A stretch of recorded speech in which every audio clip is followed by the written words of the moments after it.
Por exemplo, eu quero fazer um churrasco agora de Natal com a minha família e tal. Falou, Cacá, vai umas 50 pessoas. Quem faz o cálculo? Joga tudo na sua responsa? Isso, exatamente. Eu faço tanto a parte da assessoria quanto de tudo, né? Na verdade, assim, a gente inicia com uma assessoria, entendendo, fazendo as perguntas necessárias para o cliente, então o cliente ele me contata. Tá, qual é a sua necessidade? Olha, eu estou querendo fazer um aniversário no horário do almoço para 70 pessoas. O que eu preciso?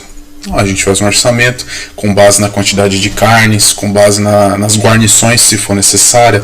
Então, por exemplo, o quanto de vinagrete aquele cliente vai precisar consumir, o quanto de maionese, o quanto de arroz, o quanto de cada tipo de carne. Vale lembrar que quando a gente fala, por exemplo, assim, 50 pessoas, 20 quilos de carne. Não é carne bovina, é proteína, na verdade, né? Então, dessa forma a gente vai sempre desmembrando e acertando de acordo com o gosto do cliente. Então, passa o orçamento, o cliente, não gosta de coração, então vamos trocar, vamos colocar outra coisa.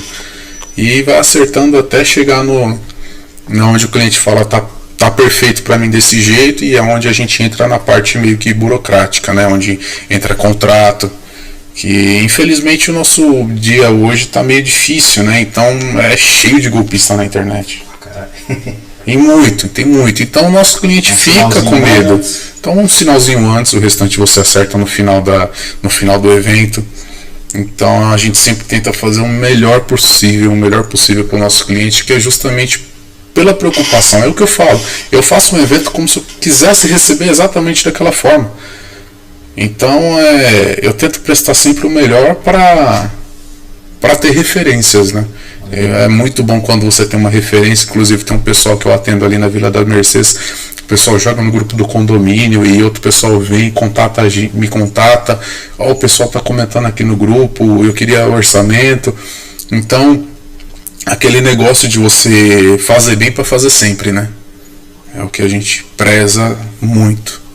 Eu acho que, cara, eu particularmente, tirando você, eu não conheci uma outra pessoa que falasse sou churrasqueiro profissional. Eu acho legal, por conta que o Brasil, se eu não me engano, é um dos, se não for o maior, é um dos maiores consumidores de churrasco, né? Sim. Então é mercado, todo mundo faz uma resenha de final de semana, aniversário. Uma família, cada mês tem um aniversário. Claro, sempre churrasco tem. Aí sempre e é de ponta a ponta, né? É do Nordeste até o Sul. Exatamente. Do Norte, então todo mundo gosta de churrasco. Claro, cada um com suas peculiaridades, né?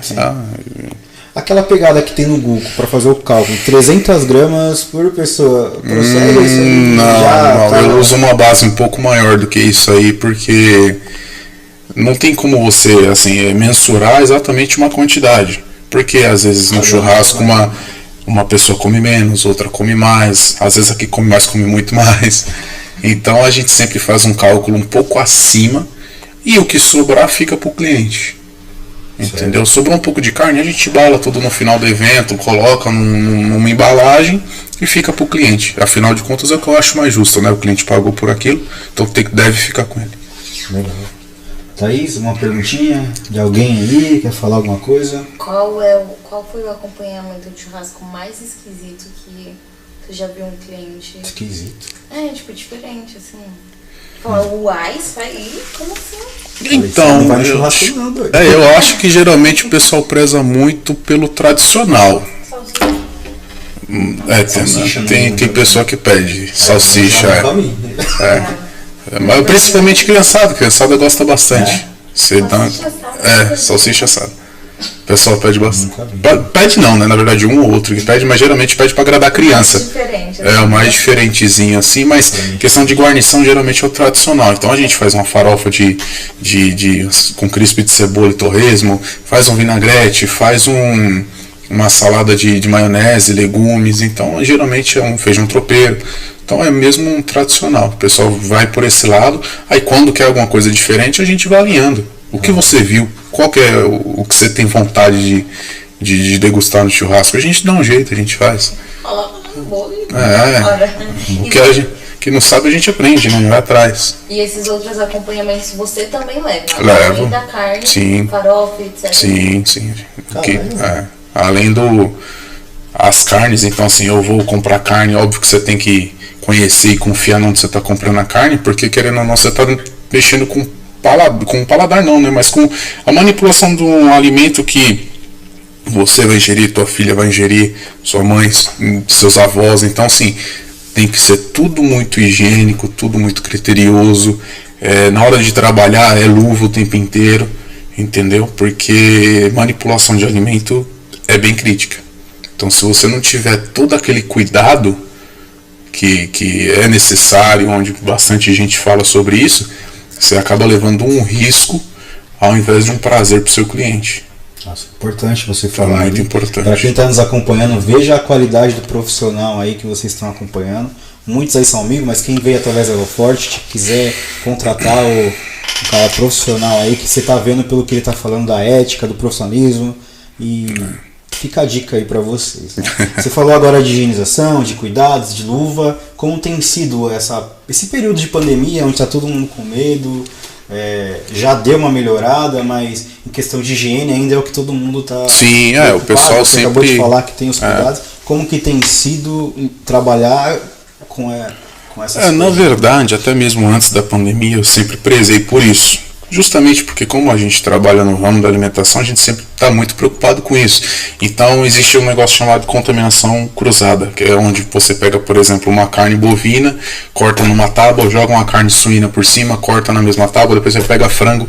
Então, se de repente uma carne estiver contaminada, ou então de repente o espaço, você está arrastando isso para os demais alimentos. Então a gente sempre higieniza a tábua após o corte daquela carne. Então, por exemplo, terminei de fazer um contrafilé, cortei, natural que vai escorrer aquele suco da carne, digamos assim, né? Muita gente não sabe, mas na verdade a carne, quando ela está vermelha, não é sangue, né? É uma proteína do músculo que acaba expelindo para fora da carne. O sangue quando abate o boi, ele escorre todo. Vai falar, a carne está sangrando. Não está sangrando, pode ficar tranquilo que vocês não estão consumindo sangue. Mas, então assim, a gente sempre, eu ando com um borrifador de álcool também durante os eventos, então enquanto a gente finalizou o corte de uma carne para poder servir para o cliente, passa álcool na tábua, faz a limpeza, troca de luva e assim vai trabalhando sempre para tentar manter esse padrão. A pandemia, óbvio, o pessoal reforça, então é o uso de máscara, mas nada muito diferente do que já era feito. É como você disse, né? Trabalhar com alimento já exige uma precaução melhor com a higienização, né? Uhum. Legal. Você estava falando aqui, deu problema na hora que estava com problema do contrafilé. Você falou que dá para tirar vários pontos dela. Se puder dar uma refrisada aí para as pessoas. Eu acho que o contrafilé hoje ele é o corte mais versátil, né, do churrasco. Tem quem prefira a picanha? Tem, mas a picanha eu acredito que ela é o corte mais desejado, mais almejado. Mas, por exemplo, no contrafilé, a gente tem uma versatilidade muito grande nele no preparo. Então você pode fazer um contrafilé tanto na grelha, quanto numa frigideira, numa panela de ferro, quanto assado é difícil, né? Mas assim, você pode tanto fazer ele na cozinha, no seu dia a dia, quanto no churrasco. Você pode tirar vários cortes, que nem da 13ª até a 11ª costela do boi, você tira, por exemplo, o chorizo, da 13ª, 17ª, se eu não me engano, ou um pouco antes, você tira o bife ancho. Se você corta de um jeito, você tem o bife de tira. Então você, de acordo com a experiência do profissional e o conhecimento, ele torna de uma peça íntegra vários cortes, vários sabores, várias sensações, várias experiências para o cliente. Então, por isso nos meus eventos eu acabo optando por ela, né? Eu ofereço para o cliente. Se o cliente preferir outro corte, tudo bem, a gente orça, a gente vai atrás desse corte. O profissional sempre tem que estar preparado para toda e qualquer adversidade, né? Então, se o cliente falar, eu não gosto de contrafilé, eu não gosto da alcatra, por exemplo, tudo bem, vamos atrás de uma outra opção que vai te agradar. Assim, o churrasco de família é muito baseado nisso, contrafilé, alcatra, e quando dá, a picanha, que também tá bom, né? Tá bem Mas salgado. Mas um churrasco legal, bacana de carne, o que você indica aí pra galera que está nos acompanhando, além do contrafilé? Quer falar, você vai fazer um churrasquinho bom, de repente você vai no açougue, o precinho tá um pouco melhor? O tradicional é sempre importante, né? Então, para não ter que inventar muito, opta pela coxinha da asa, o frango, tulipa, a linguiça, que é muito tradicional, e a gente tem infinidades de sabores, né? Você tem a linguiça toscana, você tem a linguiça calabresa, você tem cuiabana, recheada com um monte de opções.